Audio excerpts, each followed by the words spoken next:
Hai guys, di sini saya lagi bersama alumni STKIP Taman Siswa Bima, mahasiswa inspirasi.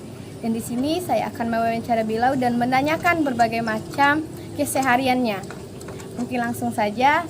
Hai Kak, siapa namanya? Halo, nama saya Rusdayanti, Berasal dari mana? dari Desa Padolo, dekat dari kampus. Jurusan apa Kak? Kemarin ambil jurusan pendidikan bahasa Inggris dan sekarang sudah alumni tahun 2021, tepatnya tanggal 6 November 2021 diwisudakan kemarin. Alhamdulillah. Jadi keseharian Kakak pasca menjadi mahasiswa itu seperti apa sih? Kalau keseharian tentu saja menjadi mahasiswa ya, tapi selain menjadi mahasiswa dan belajar, saya juga aktif di organisasi, baik organisasi internal maupun eksternal kampus, dan juga berwirausaha. Selain itu juga saya aktif menulis berbagai cerpen dan juga puisi di akun Wattpad pribadi. Oke, baik. Seperti yang Kakak sampaikan tadi, bahwasanya Kakak itu masuk di dua organisasi, itu baik di ranah eksternal maupun internal. Jadi kalau di wilayah internalnya itu Kakak masuk di organisasi apa? Kalau internal saat semester 3 itu masuk di pengurusan DPM, Dewan Perwakilan Mahasiswa. Kemudian 2019 sampai 2020 itu masuk di pengurusan BEM Rema. Ya, BEM. Baik. Organisasi besar semua ya.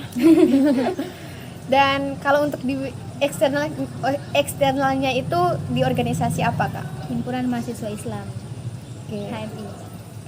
Jadi kalau untuk di Himpunan Mahasiswa Islam itu masuknya sejak tahun berapa? Dari 2017 di Kader itu sejak tanggal 9 sampai tanggal 14 November 2017. Masih sangat ingat sekali.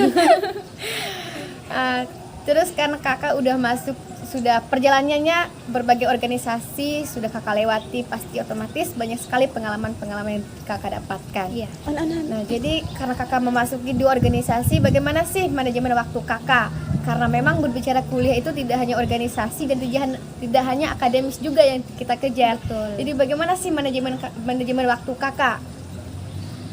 Kalau cara manajemen waktu, yang pertama saya harus tentukan dulu prioritasnya itu apa sih gitu. Kalau saya mengakui bahwasanya saya adalah insan akademis, yang dimana jika saya tidak masuk di kampus, tentu saya tidak akan bisa masuk di organisasi kemahasiswaan karena syaratnya adalah harus mahasiswa. Iya. Jadi prioritas utama saya adalah insan akademis gitu. Saya prioritasnya adalah kuliah. Tapi jika ada kegiatan-kegiatan yang menurut saya itu sangat penting sekali untuk bisa mengembangkan skill saya, maka saya akan meninggalkan kuliah demi mengikuti kegiatan tersebut. Karena kenapa? Karena 25%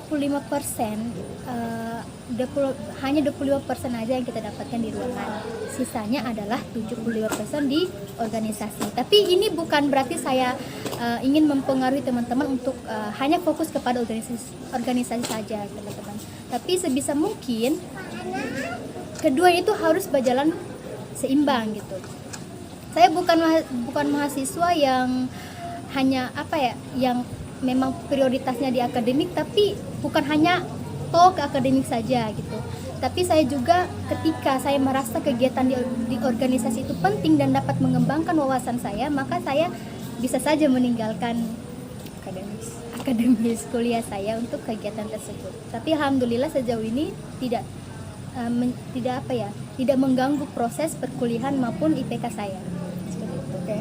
Tapi Kak, seperti realita yang kita lihat kan banyak sekali aktivis-aktivis di luar sana itu yang hanya aktif di organisasi dan mereka terlambat wisuda karena terlalu sibuk dengan tipe mahasiswa kura-kura, yaitu kuliah rapat. Oke, kura-kura bukan kupu-kupu ya. Iya. Lain lagi.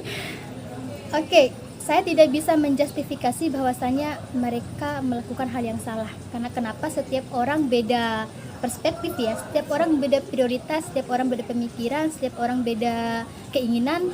Jadi saya tidak bisa menjustifikasi bahwasanya mereka adalah mahasiswa yang tidak patut ditiru. Bukan seperti itu. Tapi saya hanya memotivasi diri saya bahwasanya Jika saya bisa melakukan keduanya, mengapa saya harus mendapatkan satu keuntungan saja? Sementara bukan hanya keuntungan di organisasi yang saya dapatkan, tapi juga keuntungan di akademik yang memang tidak bisa kita tinggalkan karena kita adalah. Dengar-dengar nih, kakak kemarin pasca wisuda itu menjadi wisudawan terbaik dengan kategori lulusan tercepat, skripsi tercepat. Iya, betul. Kira-kira seperti itu. Jadi untuk bagaimana bisa menginspirasi teman-teman di luar sana, khususnya di mahasiswa maupun mahasiswi STK IPTA Mahasiswa Bima, bagaimana sih metode dan strategi kakak untuk bisa mencapai hal tersebut? Oke. Saya juga bisa mencapai predikat skripsi tercepat tentu atas dasar dukungan Kaprodi juga. Kaprodi saya, Sir Leo, yang menuntut memang mahasiswa bahasa Inggris harus menyelesaikan skripsi dengan cepat. Nah, saya cerita sedikit ya. Iya. Pada saat selesai melakukan PPL KKN, saya langsung kami dengan teman-teman itu langsung menyiapkan judul. Nah, yang pertama itu tips buat teman-teman agar cepat selesai skripsi maupun proposal. Yang pertama, siapkan judul dulu tentu pasti. Kemudian setelah judul di ACC itu, teman-teman jangan berhenti sampai di situ ataupun jangan malas-malasan. Langsung aja teman-teman cari referensi di Google maupun di media-media lainnya untuk mencari skripsi yang sesuai dengan judul teman-teman. Itu yang kedua, langsung kita susun proposal. Kemudian yang ketiga adalah jangan berhenti atau jangan malas untuk melakukan bimbingan. Nah, ini yang sangat disayangkan gitu, yang sangat tidak boleh dilakukan oleh mahasiswa. Karena kebanyakan mahasiswa itu mereka malas untuk menemui dosen pembimbingnya. Padahal nih ya, dosen pembimbing itu sangat suka dengan mahasiswa yang agresif seperti itu. Jadi teman-teman harus melakukan bimbingan dengan dengan konsisten kepada dosen pembimbingnya. Kemudian yang ketiga adalah ketika dosen pembimbing memberikan revisi untuk proposalnya, itu jangan disimpan teman-teman, jangan disimpan di laptop, tapi langsung dikerjakan dan langsung diperbaiki. Kemudian selanjutnya melakukan bimbingan sampai skripsi ataupun proposal kita di ACC oleh dosen pembimbing, seperti itu. Jadi setelah kakak, salah satu dari strategi maupun metodenya itu kan bimbingan. Nah, kalau bicara bimbingan pasti kita harus temui dosen. Nah, apakah ketika mau bimbingan itu ada kendala dari dosennya ataupun kendala dari individu sendiri? Ada. Yang paling bisa dikatakan masalah yang sering dihadapi oleh mahasiswa itu kita miscommunication dengan dosennya gitu. Dan juga kita tidak bisa nih mengatur waktu dosen.